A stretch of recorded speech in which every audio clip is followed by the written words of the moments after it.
एक और हफ्ता, एक और मुद्दा, एक और मेहमान और एक और तरह से पहलू पर नज़र डालने की हमारी कोशिश जो है आज एक बार फिर जारी रहेगी।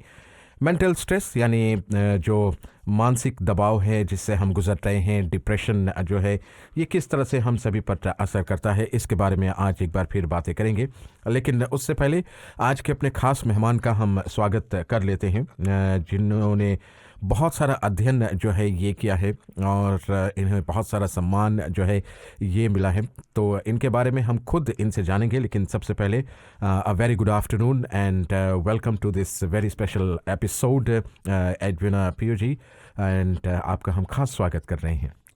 Thank you very much.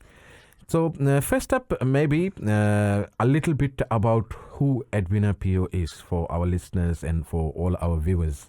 Thank you so much.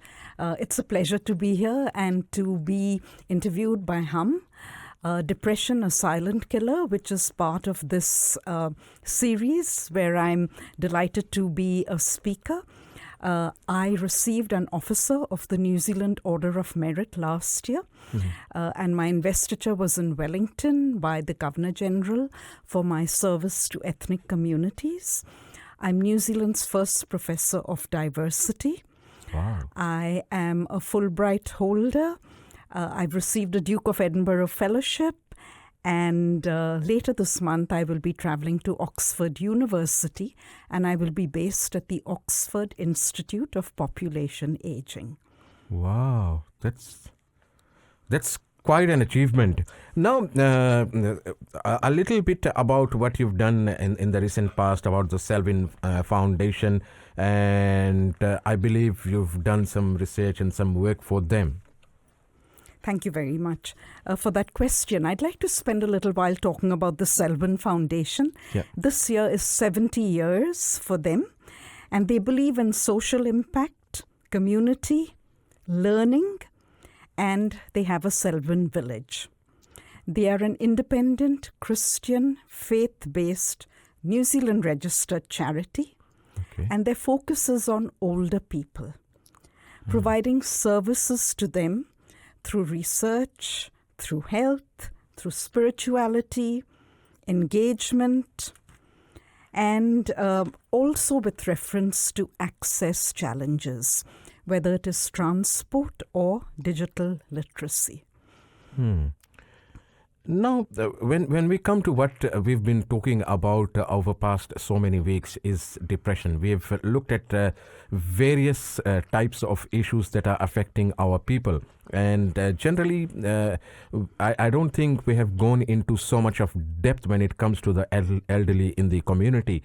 And maybe there would be a mindset that the elderly people do not go through this because they've had a very good start to their lives and all those things.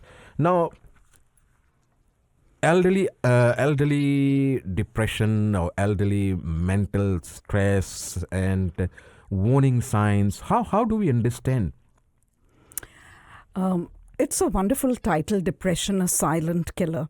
And unfortunately, our elders, who should be a treasure, Yeah. a taonga, are not often given the kind of respect and honor for their wisdom and for their life. In New Zealand, there are people 65 plus are the fastest growing demographic in New Zealand. In Auckland, there are 9,345 Indians who are 65 plus. Now, many of them live well. They are very happy to be in Auckland. Yeah. But unfortunately, many of them do go through abuse. And abuse could be in the form of being depressed because of the way they are being treated. It could be their perception in terms of maybe lack of knowledge of English. It could be that they miss their home country, India, and they find Auckland to be wet and dark and cold. Oh. No, just you've elaborated on the possible reasons that could be affecting the elderly, over 9,000 in our community. Now, which of these would be the more prevalent ones in our community particularly? There are a lot of things that the care that they need, the love and support that they need, or the other things that you've mentioned about. Yes, I think in general, I'd like to give a positive spin as well. Yeah. And I think in general, people in Auckland, in New Zealand, Indians, they love Auckland. Okay. That's the first thing. And they say, well, you have clean bathrooms that are public. Yep. You have great parks. You can do exercises in some of the parks. You can walk around without fear of being attacked. Okay. This is in general. So they love Auckland. There are so many opportunities. There are beaches, there are bushwalks, etc. Mm-hmm. They would also like to be active and engaged. And by active and engaged, I also mean social connections. Yeah. Now, some homes, however, the primary purpose of the older people there is to look after the grandkids, to cook for the family who might be working. And sometimes, unfortunately, they are told in winter, you take the children to school, then don't come back home because you might be using the electricity for the heater. You can come back home in the evening when you bring the children back. So sometimes you do find in the malls, which are warm, which are clean, which have bathroom facilities, a lot of elderly people there, unfortunately. So that's one of the negative sides. And I'd like to talk of the glass half full and half empty. So that's the half empty part. The half full is that many families love their parents, their grandparents, look after them, care for them, and also they enjoy the cooking that they do without making it something that they have to do every day. Yeah. I mean, I just got blown away by the statement that the elderly are asked not to come back home after dropping off kids. I mean, not even in my dreams I would have thought something like that would be happening in our communities out here. That's true. I mean, we say Atiti Deva Bhavo, which is you look after a guest who comes in. These elderly parents are more than a guest. But there's a saying from the Gita, Parivartan Sansar Ka Niyam hai. And I suppose change then becomes the order of the universe. Unfortunately, for many, it's negative. So they find the old people, you're sitting at the table, you might not be able to eat properly because you're old. You might dribble. You might drop the food. And there's a little story which I might share right now where this elderly parents, they were sitting at the table, they used to eat with the others, and they were dropping some of the food as they were eating, spilling the water. And so the parents, their children said, we are going to keep a separate table for you on the side. You need to sit there and eat. Do not sit with us because you have forgotten your manners. Of course, they were old, they were frail. And then the story continues that the grandchild was one day doing a pottery class and he was making a big plate. And his father asked him, what is this plate for?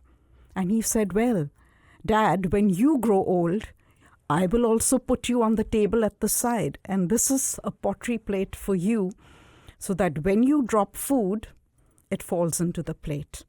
And then the father started crying and brought back his elderly parents onto the table to be part of the family. Oh my God, Edwina, you're giving me goosebumps right now. Wow. I mean,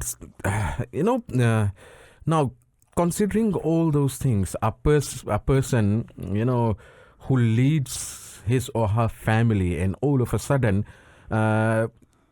going through all these and also becoming financially dependent on others. How does this affect our elderly? It affects them quite deeply. They get scared. They are fearful of going out in public. They keep quiet because they are nervous that if they say something, they might be shouted at. In some instances, I understand that if their children hit them physically, then the grandchildren see that and repeat that behavior. Does that happen? Do children hit their parents? Yes. It may be few and far between, but it still happens. And in the Indian community, because of stigma, because of loss of face, these instances are not generally reported, which is quite sad.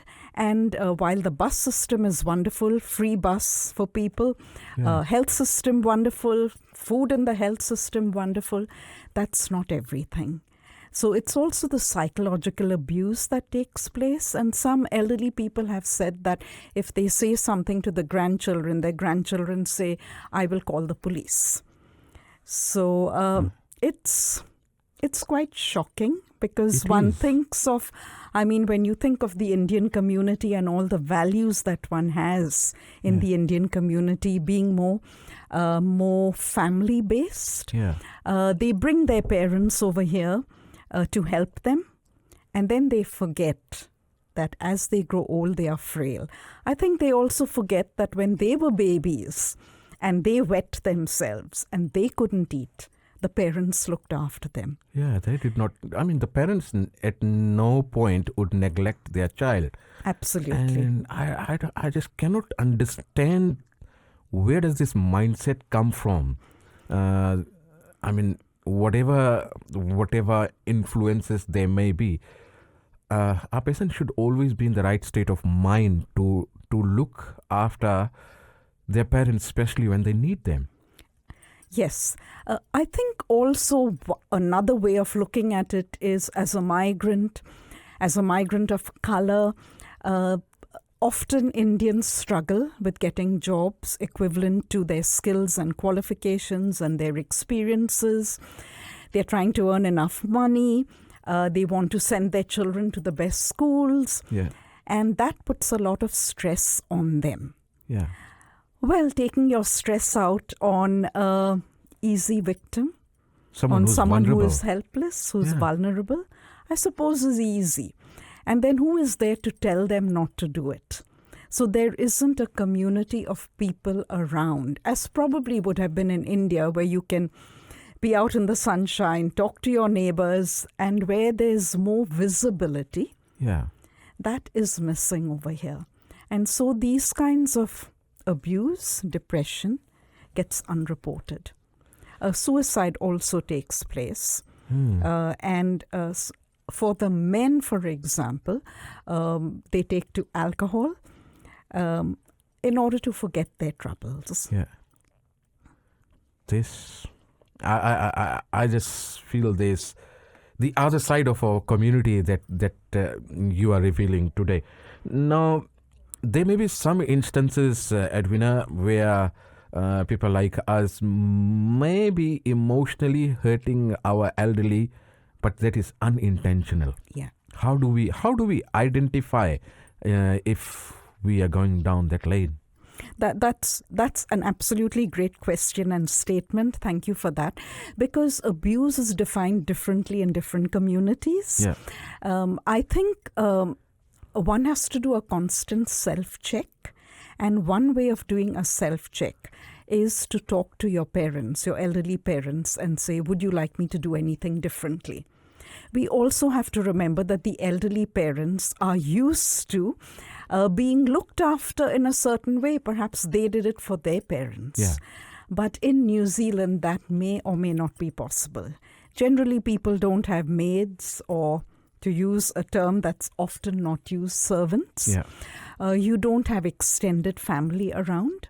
You've got to do everything, jharu, katka, cooking, everything. Yes, sir. And that makes it problematic. So therefore, they don't have time for their parents. But I think it's important, I would say, on a daily basis or weekly basis, to talk to your elderly parents and say, is there anything else you would like me to do?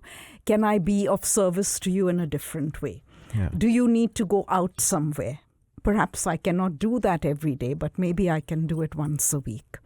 I think these are some touchstones that need to be incorporated on a regular basis by people who have brought their parents here. My God, I mean, we all are crying out that the government is unfair, not allowing us to bring in our parents. And some of the people who have been allowed or who have their parents here, I mean, I'm not making a general statement to each and everyone, but like you said, there are maybe fine few cases, but you just cannot imagine people going through something like this. Now, how can we help reduce these risks? Of course, the conundrum is that if parents are already not so comfortable with their elderly people, they don't want to go to a course that tells them how to look after them. But it would be wonderful if places of worship, gurdwaras, mandirs, churches, mosques, talk about these issues when people come to worship. I think it's also important that the children understand how to look after their elders, and perhaps schools and teachers can help them in that. Because if they are able to do that, then it can be a check on the parents saying, no, don't do that. Don't expect the older person to walk faster than they can. The older person might take longer to get up from the bed. That doesn't mean they don't want to get up, but they are old. They are frail. Help them. Be understanding of that. I think it's important to be kind. And how do we display our kindness? Mother Teresa from India said, be kind whenever possible. It is always possible to be kind. And Rumi said, wear gratitude like a cloak, because it will feed every corner of your being. I think it's important for the parents to realize that it's a gift that the older people are there with them. There's something that I was just going to ask you. An elderly person, I mean, the younger ones or the kids who may be contributing to the emotional stress of the parents, we can educate them, we can talk to them, they listen to these programs, they've got so many avenues where they can get help. If someone who is an elderly is listening to this or is watching you, what are the things they should do if they are going if they are going through any form of mental stress? I think many people who go through mental stress, early stages of depression, don't want to talk about it. But I think one has to be able to talk about it. And perhaps talking to their friends, talking to community people. There are many organizations that Indians have, whether it's for Maharashtrians, Gujaratis, the general community of Indians. Talk to people about it if one is nervous of talking to the family members. But ideally, if you start getting upset with something, the best way would be, and this is to all the older people, the wonderful grandparents who are here, who've given up so much to be in this country, that you start talking to your children about what you're experiencing. If that goes nowhere, then you talk to people outside. There are also a number of places that one can phone up and get help. I think that's important. You also need to know what your rights are. And by rights, I don't mean pushing the envelope too much, but the right like you get superannuation. Do you have your card with you? Are you able to use some of that money or all that money on yourself? So see that you have that card. See that you have your bus pass to travel. These are little things that help you to be connected with the community, to be engaged with others. Because one of the things of depression is, as it says, a silent killer. The person goes into silence. The more silent you are, the more negative thoughts might be possible. I think it's also important to pray, to read from the scriptures, but that still means you are alone. You need to be able to engage with other people. And share what you feel. Yes. That's I think very, very important. And if you feel uncomfortable, I mean, there's always help available, 24/7 help available that you can obviously access. Edwina, I just cannot get over the fact that kids are telling their parents not to come back home after dropping off children to school. I just cannot get over that. And the other thing that you mentioned was physical abuse that parents go through. And I cannot imagine myself living in a society we called a very well educated, informed society. What we are portraying out to the world, and what's the truth behind the curtains. Yeah. That's, I mean, with so much more to discuss, but I think we've just hit the mark. Edwina, it was a pleasure having you in our studios, and I think there's so much more for all of us to talk about, and there's so much more for all of us to do. But we thank you wholeheartedly. I think we need people like you out in the community who have the guts to come out and speak the truth. I think it's very, very important that we speak the truth for those who are unable to do so. So thank you so much, and we definitely look forward to some great sessions in the future. Thank you. Jai Hind. Thank you so much.